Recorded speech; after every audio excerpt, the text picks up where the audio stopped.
Hello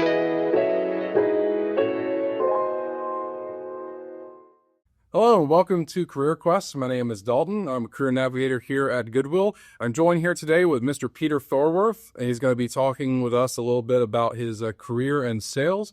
Welcome and thank you for joining us. Thanks, Dalton. Glad to be here. Oh, yeah, absolutely. Well, first off, I just wanted to ask simply, what is selling? So selling, and that's what we're going to be talking about, is fundamentally asking someone to do what you want them to do. Okay. And we're going to talk about a wide different applications from your everyday life to selling in retail situations, all the way up to maybe selling expensive things like cars and homes. Yeah. Okay. Yeah, it's I'd say it's like the thing that, kind of keeps the world going, right? Like sales is king, essentially.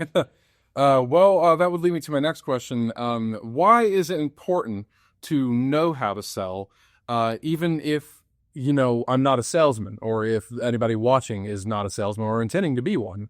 It's important because there are that many different applications. And just to be super clear, we're not encouraging people to trick people into buying things they don't really need or anything like that. Anything that would be, inappropriate or wrong or not to the benefit of the customer.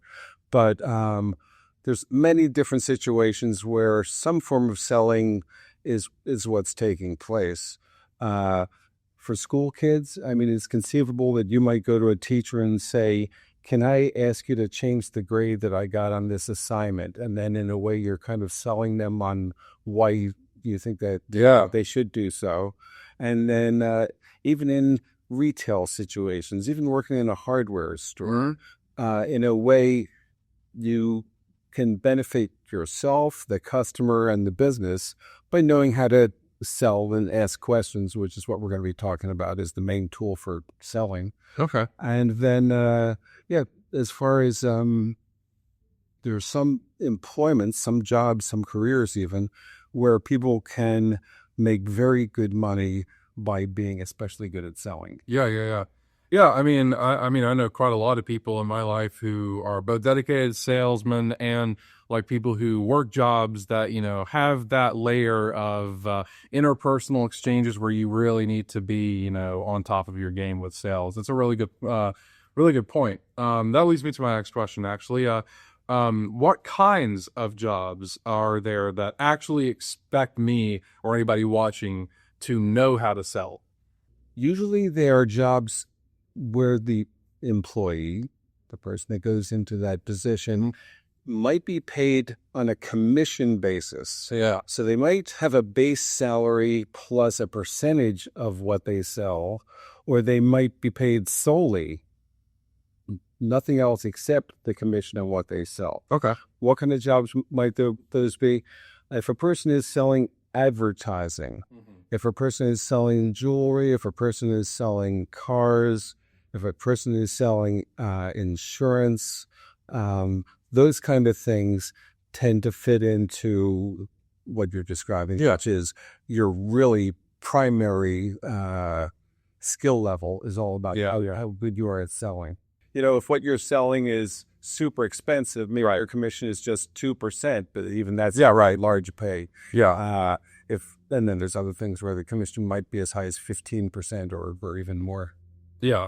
I had a buddy who worked at a car dealership in Charlotte, and he said that exact thing. His introductory period while he was there was purely salary, right? But then once you get past that period and you start making commissions, it's like 1 or 2% on a car. But a car is like $20,000, right? That's a lot of money. But yeah, that's a really good point, and that's extremely helpful information for sure. My next question would be, what are the best basic ways to be good at selling? The fundamental set of skills around selling are the following. Number one, you have to know what your company offers. You've got to be familiar with what it offers, what are the features and benefits of the different things that they offer. And if you don't mind, let's pause there for a second. Yeah. So let's talk about the difference between features and benefits. Okay. Okay. A feature might be these tires are steel belted radials. Mm-hmm. Well, for most consumers, they don't really know what that means. Right. The benefit is they get very good gas mileage or they last a long time. Yeah, yeah. So always try to understand both things. Okay. And focus on the benefits because, and this is really, in a sense, the most important thing about selling is that what matters is what the customer needs, what they want, not your company. Oh, we've been in business for 57 years. Who cares? Right. But is that in some way beneficial to me? Yeah, yeah. So knowing the features and the benefits of the things that you offer is number one. And then the other key tool is how to ask questions. Mm-hmm. Okay. So there are two kinds of questions, basically. There are open-ended questions and there are closed-ended questions. Okay. So an open-ended question is, for example, hi, what did you come in here for today? Mm-hmm. What are you looking for? See, that's not a yes or no question. No, it's not a question with limited possibility. Right. It's whatever they tell you. Yeah, what they need. Exactly. Yeah. You're asking them, so it would be answered, you could say, in a paragraph. Right, right. So open-ended questions, we'll talk about how to use those. And then there's closed-ended questions, which are, for example, okay, which of these two that I've shown you do you like better? Mm-hmm. That only has two answer possibilities. Right, yeah, yeah. You know, another might be, I'm glad that you like this. Do you think you want to pick it up here or have it delivered? Mm-hmm. That's also just a yes or no or two option kind of question. Okay. If I could, Dalton, let me try and give you examples. Yeah, sure. Go ahead. A person using those questions. So let's imagine somebody works in a bicycle store. Okay. A person walks in the door and the salesperson or the person that works there goes up to them and says, hi, mm-hmm. What are you looking for? And they say, well, I'm looking for this kind of a bike. Yeah. Oh, okay, great. And how do you plan to use it? Yeah. Another open-ended question. Mm-hmm. And then a third might be, how much do you think you want to spend? And then with that information that you've gathered from those open-ended questions, you can serve that customer well by guiding them directly to the things that fit the answers that they gave you. Otherwise, in a sense, you could be wasting their time if you just say, hey, take a look around. Right. Let me know if you need any help. Yeah. That person only has so much time they can spend in your store. Yeah. They've got other obligations. Right. And you're not really leading them to something that's going to help them make a decision to buy a particular bike. So you've answered those, you've asked those questions and gotten the answers back from them about what they're looking to find, what they're hoping to find. And you show them then one or two bicycles fit that description. And then you can ask another open-ended question, which would be, well, what do you think of this one versus that one? Yeah. What are your feelings about these bikes? And when they say, well, that one's actually seems like a good fit to me, you can talk about the features and the benefits and so forth and help them understand better more about that bike and maybe comments that you've heard from other customers about it and kind of reinforce and give them information to help them know for sure that that is a good fit for them. Okay. And if you're getting signs, if you're getting words or body language or both that indicate this is a good fit for them, great. Then what you do is you switch to the closed-end questions. Right. And there's something called closing the sale. Yeah. Right? Well, generally, if you ask somebody, do you want to buy it? It just sounds rude. Yeah, it turns them off. It turns them off, and it's a little bit, I don't know, sounds pushy or something. Yeah. So what good salespeople do instead is they ask a question that kind of assumes that they've decided, yes, I'm going to buy it, and they move on to the next step. So the question might be, great, which one do you think you want, the red one or the blue one? Mm-hmm. And they'll either say, okay, I decided I like the blue one. Yeah. And then you can pretty much take it down and say, okay, do you want to pay cash, or do you want to use a credit card for that? And Yeah. you've kind of skipped over the yes or no, do you want to buy a question, Right. or onto the steps to follow. Yeah. On the other hand, if they say, well, I like both of them, but to tell you the truth, and then they'll give you what's called an objection. Yeah. And salespeople deal with the objections all the time. And they want to hear the objections so they can actually serve the customer better. Right. The objection might be, that's actually more than I wanted to spend. Yeah. Or I was also interested in a different brand similar to this, but you also carry such and such. Yeah.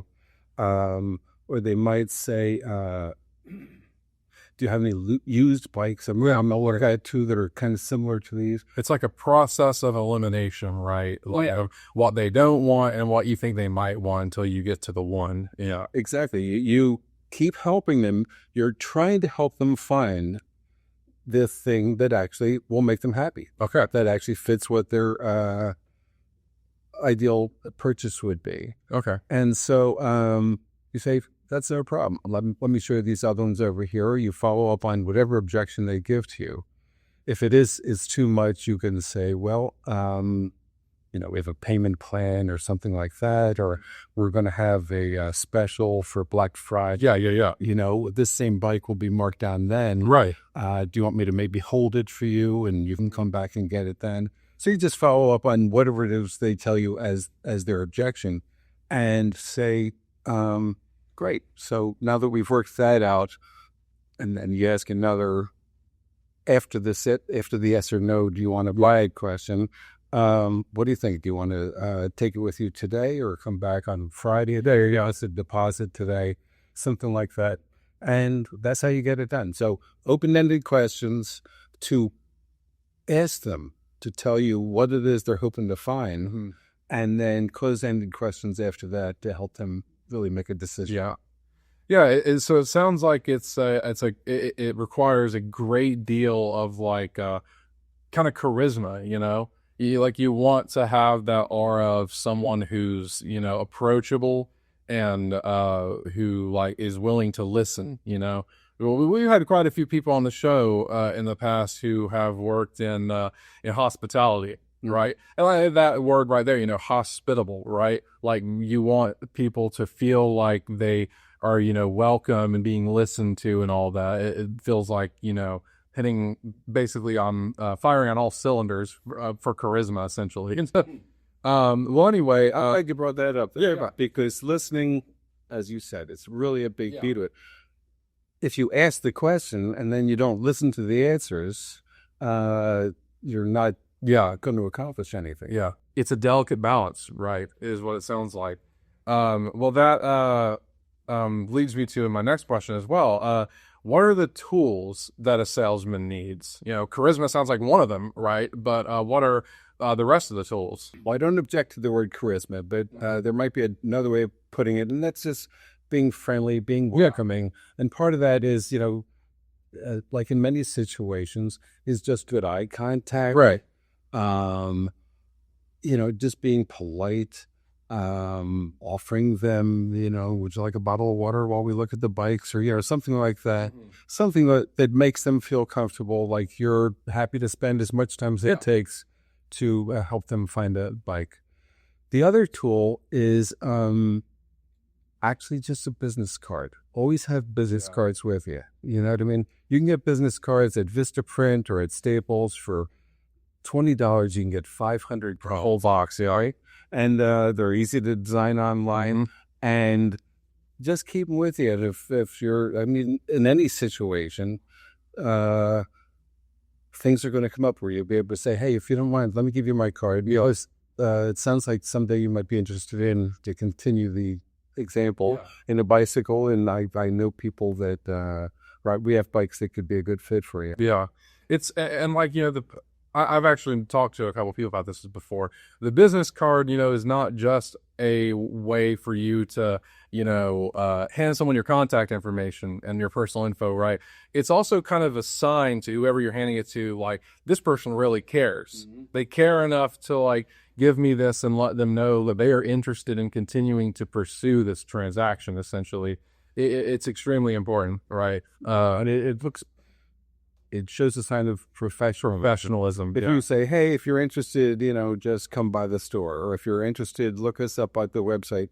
Those things are okay. Yeah, right. But you can also say, and here's my card, and that Yeah. has our website on it. It's very personal. It really is. Yeah. It's like the only thing more personal would be like writing a handwritten note, right? That would be my next question. I guess business cards play into this step. How important are referrals and relationships? They're essential. There's a guy named, I think, Joe Girard that wrote a famous book about selling. And at the time, he was like the #1 car salesperson in the nation. So he wrote a book, and in addition to some of the, asking questions and welcoming things and so forth that we've already talked about, his big emphasis is developing relationships. Right. So if someone comes in, he'll try to find ways to follow up with them in ways that are not pushy. Hey, you say you're interested in, the Thanksgiving Day parade. I found out where the best place to park is. Yeah. I know you send them that information. You're not saying, hey, buy a car. Right. We're saying, hey, here's something helpful. We're not friends per se, but I'm somebody that wants to help you out. I care. Yeah. Yeah. And just, and then, some people like that, they will try to get people's birthdays and just send them something also not pushy. Just say, think of you, here's a little calendar, something like that. And so that's developing a little bit of a relationship. When I do decide to buy a car, I'm going to go back and talk to that guy because he, just seemed friendly and not pushy, but friendly and helpful, and seemed to care what I'm actually looking for. And then relationships are kind of hand in hand with referrals, because if this person leaves and they had a good experience with you, even if they didn't buy a car, they might go home, and in the next coming week or two, they might say to somebody, oh, well, if you're looking for a car, I talked to this guy and he seems really nice. Yeah. If you ask almost any business person, salespeople, but people that own businesses and own retail businesses or service businesses, what advertising works best for you, they almost always say word of mouth. Okay. So referrals and relationships are kind of linked to word of mouth. And word of mouth is like more prevalent today than it has ever been, right? The internet has like really streamlined communication, streamlined and at the same time like kind of complicated a little bit. But like people online, they'll like message their friends from like overseas, right? And go like, hey, like I saw this ad like for McDonald's and they're selling this new sandwich. And like, I want to try it, right? And of course you see ads, right? But I think I read this study that said that the average American sees, I think, 10,000 ads a day. And I'm like, at first I'm like, oh, that can't be right. And then, I drive down Patton Avenue and I'm like, wait a minute. Every sign on the road isn't. Yeah, every sign, every car with a brand on the back of it. Even your phone, it has, the Apple logo on it, right? Sure, and your radio's on and you're hearing. Yeah, and the thing is, we've learned to tune them out at this point, right? But the one thing that we don't tune out is like talking with people, right? And whether you know it or not, like, hey, I tried this really good cafe on Haywood Road, right? You are kind of advertising that to that person, and you're not being paid to do it, right? But you had a good experience, and you want them to know it. And that's like the best way, right? Is for businesses to be like, hey, tell your friends, like tell your family, like that you had a really good cinnamon roll at this place, right?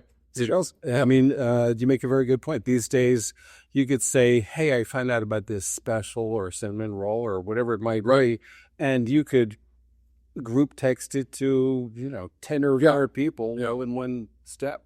And that's $100 worth of marketing right there. Probably more, because like these companies spend like hundreds of thousands of dollars to have a billboard in Times Square.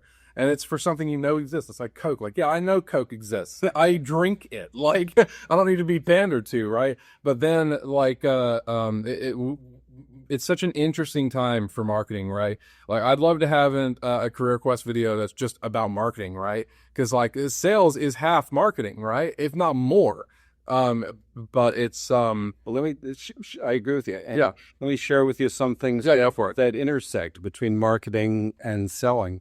When you're marketing, when you're creating some advertising, it should be, again, all about what they need, not about what, hey, we've been in business for a lot of years. Yeah. We have six. Great. What does that matter to me? Yeah.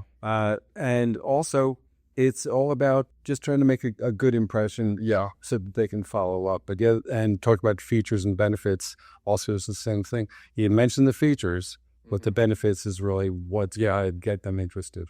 You can't emphasize this too much, I don't think.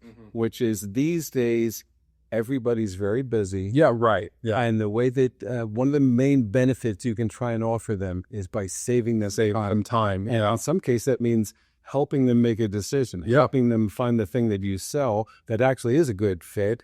And you've saved them time instead of, okay, I'm more confused than I was when I walked in, as I looked at things and I didn't get any help. Yeah. After you've heard, I want to use this as an off-road bike, or I want it to be really bright colors so it's safe when it's dark. One more question that's really helpful in a lot of different situations is, how much time do we have? Right. If someone comes in, sticking with the bike store for a minute, someone comes in, sure, let me show you around. How much time do you have to look at them? Yeah. If the person says, well, I only have 10 minutes now, you might take a different approach. Right. You might say, well, let me give you our catalog and I'll show you a couple of things. I'll tell you about some specials that are coming back, but I hope you can come back when you have about half an hour or something. Right. Look at some bikes. If somebody says, oh, I've got plenty of time, then you can follow that procedure I was describing before. And where that also comes in is even on the telephone. Yeah. Let me describe a completely different scenario that is not about selling something, but it's about selling yourself. So let's imagine you want to go work for a particular company. Find out who the decision maker is at that company for hiring. Yeah. And you say, hi, I'd like to come in or I'd like to find out more about what it is like to work for your company, and sometime in the future, maybe I could be employed there. Yeah. And if you get them to call you back, or you get a phone conversation, or if you're with them in person, one of the first things to ask is, how much time do we have? Because if you have only a little bit of time, you got to get right to the point. Yeah. And if you don't, you can interact more, and you can develop more of a relationship with them. Yeah. And take spread it out a little bit. So how much time do we have, whether it's on the phone or in person in someone's office? A lot of times it's a good first question to ask. Yeah. I was about to say, it's because I hear that a lot. You hear, the how much time do you have? Kind of questions spring up a lot in pretty much every environment, not just like sales, right? Like, and it really is important because, like you said, not a lot of people have that much time now. They stop by somewhere on their lunch break, right? I got to be back at work in like 15 minutes. Right. And I got to get through, Penn Avenue to do it. So I basically got like 5 minutes. And if you make the wrong assumption, assuming that you have lots of time, then they might go, oh, I only had these 5 minutes. It's been nice talking with you, and then you didn't really accomplish what you're aiming. And it can be really hard to lose track of time. It really can. Especially when you are really into something, right? It's always when we're not doing something that seconds tick like boulders, right? But when we're actually doing something, it's like, oh my God, it's 12 o'clock already? Like, even if they ask you a question like, well, tell me your life story, I'd like to know more about you. Even still say, well, sure, how much time do we have? Yeah, right. You might, Yeah. So if somebody says, all right, listen, I only have 1 or 2 minutes right now. Right. Why should I contact your company? Why should I follow up and maybe look at your website or whatever? Right. You should have an elevator pitch, which is called that because it's something that only takes maybe 60 seconds or 2 minutes at the most, where you say, well, what we do is this, this, and this. And our customers have found that we serve them well because of this, and this, a couple of features. You don't try to close the sale. You just try to say, here is a summary of why we're good for what you might someday buy from us. Well, that would lead me to my last question. How exactly did you get into this profession? Like, what kind of, I guess, was the inspiration behind you getting into sales? Well, my story goes this way. I was working in retail situations in a hardware store Yep. as a young man, and then in a auto parts store. But the truth is, I was really very interested in music. Yeah, yeah. And one day, my girlfriend at the time said, "Hey, I saw an ad on TV about a school that trains people for the radio business." Oh, love it. Right? And she said, "Do you think you might be interested in that?" I said, "Yeah, that might be good because maybe I could be working at a radio station and, perhaps help them choose the music. Yeah, maybe graduate into the position of music director, program director, just be close to and involved with." Yeah. Now, here's where it segues into sales is I went to the radio training program, and it was interesting, and I learned a lot of things. I learned that the people that are the announcers on radio stations are very expendable. No job security. If a radio station says, "Hey, starting on Monday, we're switching from this, now we're going to do country music or something else," you're out. On the other hand, the radio training said, if you're in the sales department and you are good at it, you are locked in. You are going to do very well. Okay. And, money isn't everything. But if you're selling something that you feel good about and that you can be enthusiastic about, and you have these other selling skills we've talked about, it's not at all unusual for people to make $50,000 in their first year. Wow. Yeah.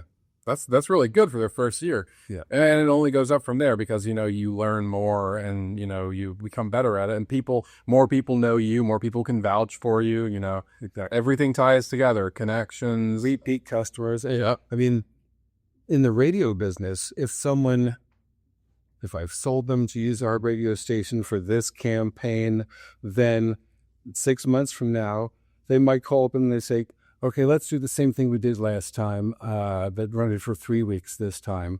And you didn't have to sell them. You sold them the first time. Yeah, right. And now they're back and you just made a big commission by them just reordering. Yeah. Repeat customers. Yeah, I've heard that like 99% of businesses make the majority of their money on repeat business.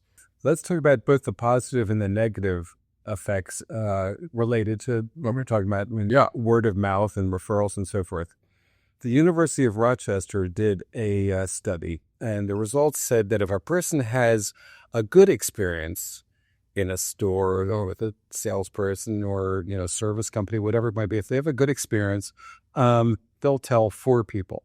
Right. If they have a bad experience, they'll tell 11 people. Yeah. Yep. So that's another reason why you want to make it a good experience for them, not pushy, but just try to help them and acknowledge that their time is limited and help them get the information they need. Yeah, that is so true. I've told so many people they'll want to go to a doctor's office, right?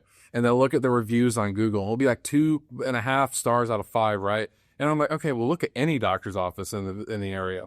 People are going to be like, as weirdly pessimistic as it sounds, anger often trumps satisfaction from a good business transaction, right? So if someone has a bad experience at a doctor's office, they are way more likely to rake them through the coals in a review than they are to just have their, doctor's visit go great and then rate it 5 stars. They're not going to rate it 5 stars. That's good. Yeah, and that's a good point. There probably have been follow-up studies or similar studies examining exactly that. Yeah. Who comments online?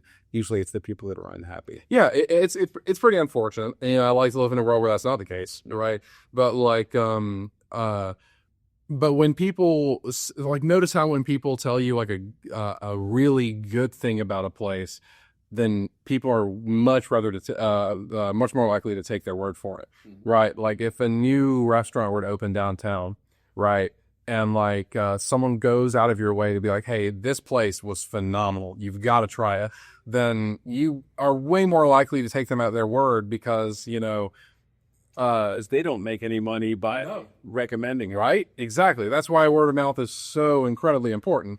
because like they have absolutely nothing to gain, nothing to lose from them just telling you, hey, you should go sometime. And let me extend that in a different way. So if you're in a selling situation, you're a salesperson in whatever kind of endeavor it might be. Yeah. It benefits you and them if you say, you know, what you've described, I understand what you need, and unfortunately, it's not something we currently offer. So let me recommend this other place. Yeah. Well, you did something that feels good to both of you, Right. and they are going to certainly, reward you with good referrals. Well, I think this was an incredibly enlightening experience for me, for sure. Thanks. And I hope that this was a very enlightening experience for all of you watching as well. And I hope that you guys enjoyed. And thank you so much for coming here. I enjoyed it, Dalton. Thanks.